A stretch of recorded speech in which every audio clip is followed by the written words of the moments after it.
Kapin 13.5 billion pesos nga kantidad sa sibuyas na kumpiska sa Bureau of Customs Region 10. Sayron tang dugang detalye sa live report ni James Paulo Yap. James? Sara, gisulayan pagpalusot ang maong mga smuggled items apan naharang kini sa pantalan. Karon, gisunog na kini sa mga taga BOC aron dili na kini mapuslan pa.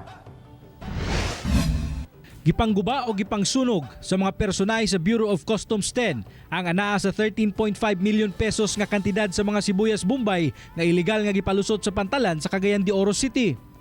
Ang maong shipment nakaabot sa rehiyon niadtong milabay nga Agosto 10 gikan sa nasod China. Cream cheese ug frozen puff pastries ang gideklarasyon sa maong kargamento apan dihang gisuta pulo sibuyas di ay ang maong shipment.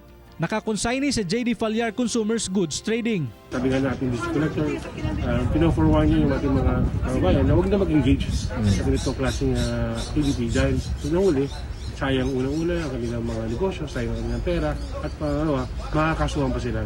Daghan sa mga netizen ang wala makauyon sa gihimo sa customs nga paagi sa pagdispose sa maong smuggled nga sibuyas. Sagad sa mga nagkomento sa post sa BOC nga mas angay pa nga gipanghatag kini sa mga kabus. Apan mao kini ang pagpaklaro sa BOC 10.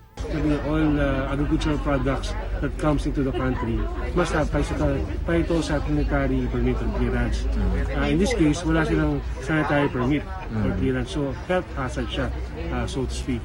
Kaya ang batas natin, access na ang those agricultural product that comes into the country na wala siyang sanitary permit must be destroyed.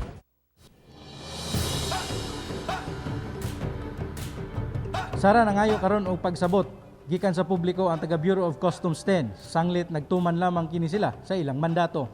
Sara? Okay, dagang salamat, James Paulo Yap.